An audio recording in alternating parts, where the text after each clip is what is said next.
اعوذ باللہ من الشیطان الرجیم بسم اللہ الرحمن الرحیم قل تعالوا اتل ما حرم ربکم علیکم اللہ تشرکوا بہ شیئا وبالوالدین احسانا ولا تقتلوا اولادکم من املاق نحن نرزقکم وإیاہم ولا تقربوا الفواحش ما ظہر منها وما بطن ولا تقتلوا النفس التي حرم الله إلا بالحق ذلكم وصاكم به لعلكم تعقلون۔ قرآن ہمیں ایک عقل مند معاشرہ، ایک عقل و خرد سے آراستہ سوسائٹی کی جانب اشارہ کر رہا ہے۔ یعنی اگر ہم یہ دیکھنا چاہتے ہیں کہ ایک معاشرہ عقل و خرد کی زندگی گزار رہا ہے یا نہیں، اس معاشرے کو اگر ہم یہ کہیں کہ یہ معاشرہ عقل مند ہے یا عقل مند نہیں ہے تو اس کی کیا علامتیں ہیں؟ یہاں پہ اس آیت میں سورہ انعام آیت نمبر 151 میں پارہ نمبر 8 آیت نمبر 151، یہاں پہ خداوند کریم کچھ ایسے اصول اور ضوابط بتا رہا ہے جو کہ تمام ادیان میں مشترک ہیں۔ یعنی دوسرے الفاظ میں جس دین کی بھی بنیاد وحی پر ہے، اللہ تعالیٰ کی جانب سے ہے، اس میں یہ ساری چیزیں پائی جاتی ہیں، اور یہ وہ پیغام ہے جو کہ عقل و خرد کے عین مطابق ہے۔ اگر انسان کی فطرت سالم ہو تو ان احکام کی وہ تائید کرتی ہے۔ اس لیے آخر میں نقطہ کیا ہے؟ لعلکم تعقلون۔ یہ سارے کام کرو کس لیے؟ شاید کہ تم عقل و خرد کے پیکر بن جاؤ، عقل مند بن جاؤ۔ پہلی کیا چیز ہے؟ خداوند کریم فرماتا ہے اے رسول کہہ دیجئے، کیا آئیے تشریف لائی، اتل ما حرم ربکم علیکم۔ کیا چیز؟ وہ چیز جو پروردگار نے تم پر حرام قرار دی ہے، اس کی میں آپ کے سامنے تلاوت کرتا ہوں، آپ کو آگاہ کرتا ہوں۔ وہ کون سی چیز ہے؟ سب سے پہلی ہے اللہ تشرکوا بہ شیئا۔ پروردگار شرک کی نفی ہے، کبھی بھی کسی چیز کو خدا کے مقابلے میں لا کھڑا نہیں کرنا، کسی کو پروردگار کا شریک کو نہیں بنانا، وہ وحدہ لا شریک ہے۔ شرک کی نفی ہے، یہ شرک کی نفی ہے، تمام ادیان کا مشترک پیغام ہے، تمام ادیان کا، چاہے دین مسیحیت ہو، یہودیت ہو، اور بھی جو دین ہو، جس کی بنیاد جو ہے وحی پر ہو، تمام کا پیغام کیا ہے؟ کہ شرک نہیں کرنا، شرک کی نفی ہے۔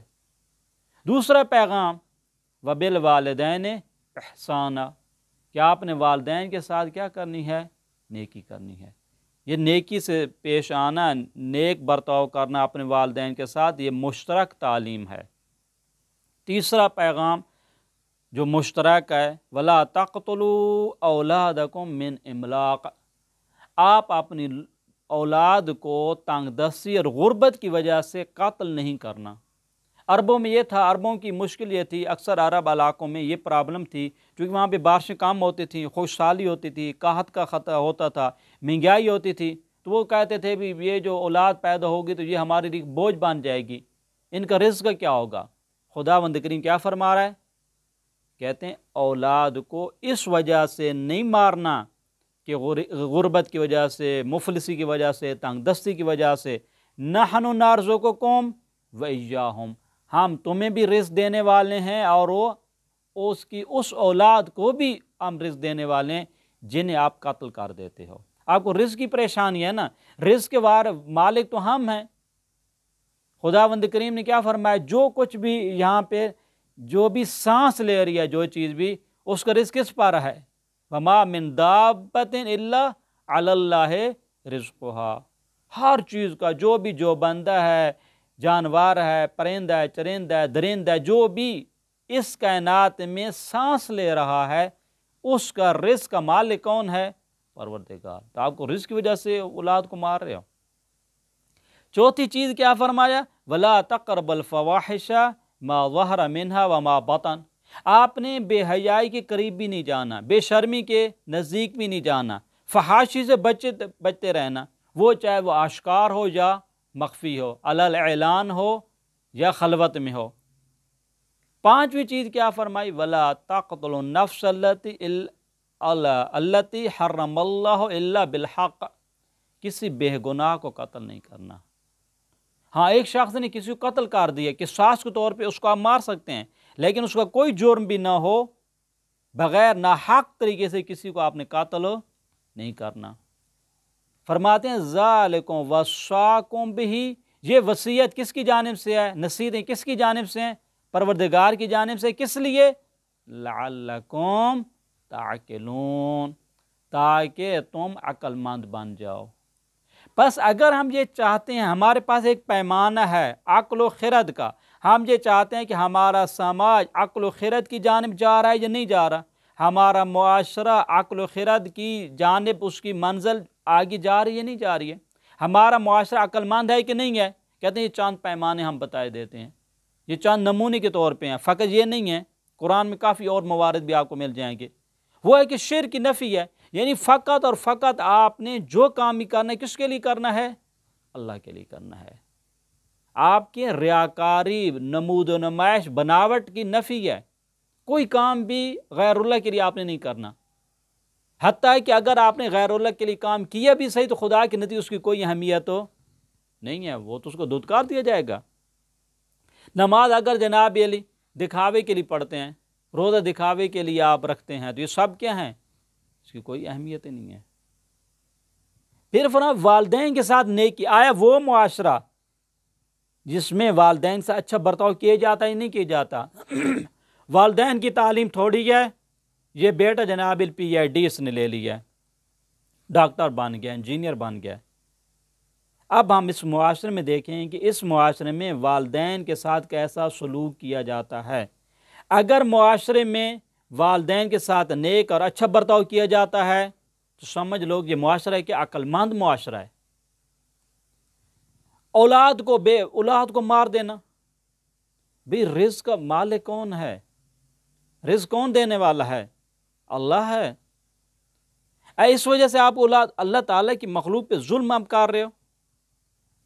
اگر معاشرے میں ہم یہ دیکھتے ہیں کہ بے حیائی، بے شرمی، فحشا سسٹم نہیں ہے، لوگ اس سے نفرت کرتے ہیں، وہ معاشرہ جس میں فحشا ایک لعنت اور گالی بن جائے، وہ معاشرہ جس میں بے حیائی کو نفرت کی نگاہ سے دیکھا جائے تو سمجھ لو یہ معاشرہ کہ عقل مند ہے۔ لیکن وہ معاشرہ جہاں پر بے حیائی کو ایک قانونی حیثیت دی جائے، بے شرمی کو ایک قانونی حیثیت دی جائے تو سمجھو یہ معاشرہ کے پاس ولوئیں کہ ٹیکنالوجی کی دنیا میں بھی آپ سے آگے ہو، سب دنیا میں سب سے آگے ہو، یہ قرآن کی نگاہ میں عقل مند معاشرہ نہیں ہے۔ عقل مند معاشرے کا پیمانہ کیا ہے کہ وہاں پہ بے حیائی سے نفرت ہے، وہاں پہ بے حیائی، بے شرمی کے اڈے نہیں ہیں، اس کو کوئی قانونی حیثیت نہیں ہے۔ یہ معاشرہ حیا، عفت اور پاک دامنی والا ہے، جہاں پہ غیرت اور حمیت نام کی چیز پائی جاتی ہے۔ پھر کیا فرمایا؟ جانیں یہاں پہ محفوظ ہے، وہ معاشرہ جہاں پہ لوگوں کی جان محفوظ ہو، نہ حق خون نہ بہایا جائے، تو سمجھ لو یہ معاشرہ کیا ہے؟ عقل مند معاشرہ ہے۔ بس یہ 5 چیزیں جو قرآن کریم نے اس آیت میں بتائی ہیں، یہ 5 چیزیں پیمانہ ہیں یہ پرکھنے کا کہ انسان عقل مند ہے کہ نہیں ہے۔ اگر ہم چاہتے ہیں کہ ہمارا معاشرہ عقل و خیرت کی جانب جا رہا ہے یا ناسمجھی اور نادانی کی جانب جا رہا ہے تو ان چیزوں کو دیکھیں، یہ آپ کے معاشرے میں رائج ہیں کہ نہیں۔ اور یہ قرآن یہ فرمانا چاہتے ہیں یہ جو تعلیم ہے عمومی ہے، یہ فقط مسلمانوں کے ساتھ مخصوص ہو نہیں ہے۔ اس لیے خداوند کریم نے کیا فرمایا؟ ابتدا دیکھیں، تعالو، پیغمبر صلی اللہ علیہ وآلہ وسلم سے فرمایا کہ ان سب سے کہو جو اہلی کتاب ہیں، اور بھی یہ چیزیں ہمارے مشترک ہیں، یہ مشترک چیزیں ہیں، سب اس مشترک کو پہ عمل کریں۔ اس کا نتیجہ کیا ہوگا؟ ان دوسرے الفاظ میں قرآن ایک عالم کو، اس جہان کو عقل مند بنانا چاہتا ہے۔ اگر پورے جہان کو، کائنات کو، اس معاشرے کو عقل مند بنانا چاہتے ہو، کہتے ہیں عقل مند کا یہ پیمانہ ہے۔ تعلیم ظاہری طور پہ آپ کے پاس ڈگریاں کو ہو جانا یہ عقل مند ہونے کی دلیل نہیں ہے۔ کیسے ہے کہ ڈگری آپ کے ہاتھ میں ہے لیکن جھکے ہوئے ہیں بتوں کے سامنے۔ آپ کا منشو ماوا کون ہے؟ بت ہے۔ ایک وقت میں بت یہ پتھروں کے بنے ہوئے ہوتے ہیں، بھئی جو موحد ہوتا ہے، توحید پرست ہوتا ہے، اس کے دل میں اللہ کے علاوہ کسی کا خوف نہیں ہوتا، اس لیے کہ موت کس کے ہاتھ میں ہے؟ اللہ تعالیٰ کے ہاتھ میں۔ یہ توحید کا نظریہ ہے۔ وہ ذات ہے جس کے ہاتھ میں قبض قدرت میں ہماری موت ہے، پھر کس لیے ہم کسی سے ڈریں؟ امریکہ سے کیوں ڈریں بھئی؟ یہ دشمن اسلام اور سپر پاور، جن کو نام کا سپر پاور طاقتوں سے کیوں ڈریں؟ اس لیے کہ جب آپ کے پاس ایمانی طاقت، اگر آپ موحد ہیں، توحید آپ کی غالب ہے، تو آپ کسی سے نہیں ڈرو گے۔ دشمن کے ٹینکوں سے، اس کے اسلحے سے، اس کے میزائل سے وہ ڈرنے والی قوم نہیں ہوا کرتی ہے، جن کا اعتقاد کس پر ہوتا ہے؟ لا حول ولا قوت الا باللہ، فقط اور فقط وہ ذات ہے۔ یہ ہے توحید کا نظریہ۔ لیکن آپ کہیں کہ اللہ کو بھی راضی کرنا ہے، غیر اللہ کو بھی راضی کرنا ہے، کہتے ہیں ٹھیک ہے اللہ تو سب کچھ ہے، لیکن کیا کریں، مجبوری ہے، ہمارا اقتصاد خراب ہو جائے گا امریکہ سے۔ یہ غور طلب ہے۔ امریکہ ہو، روس ہو، جتنی سپر پاور طاقتیں ہیں، کسی سے نہیں ڈرنا چاہیے، اس لیے کہ وہ انسان موحد کبھی بھی موت سے نہیں ڈرا کرتے۔ کیوں؟ اس لیے کہ موت خدا کے ہاتھ میں ہے۔ اب اگر معاشرہ، دیکھیں پورا کائنات کی بات ہو رہی ہے، مسلمانوں کی فقط نہیں بات ہو رہی ہے، جہاں جہاں جب انسانیت نام کی کوئی چیز ہے، کہتے ہیں اگر تمہارے اندر عقل و خرد اگر باقی ہے تو یہ خود بخود آپ ان چیزوں سے رک جاؤ گے۔ بے حیائی سے رکنا عقل و خرد کی علامت ہے۔ حیا اور عفت کا کرنا یہ عقل مند انسان کی علامت ہے۔ غیور کون نہ ہوتا ہے؟ عقل مند انسان کیا ہوتا ہے؟ غیور ہوتا ہے، عفاف، عفت، پاک دامنی کا لحاظ رکھتا ہے۔ لیکن وہ معاشرے جہاں پہ بے حیائی کے اڈے ہوتے ہیں، جہاں پہ بے شرمی کی باتیں ہوتی ہیں، جہاں پہ بے شرمی کو علل اعلان بیان کیا جاتا ہے اور کو فخری انداز میں بیان کیا جاتا ہے، سمجھ لو یہ معاشرہ بھی عقل و خرد کی جانب نہیں آیا۔ یہ قرآن کا پیغام ہے۔ عقل و خرد کی جو منزل کیا ہے، وہ ان چیزوں سے گزرتی ہے۔ سب سے پہلے کیا ہے؟ شرک کی نفی۔ والدین، معاشرے میں والدین کی قداست ہے۔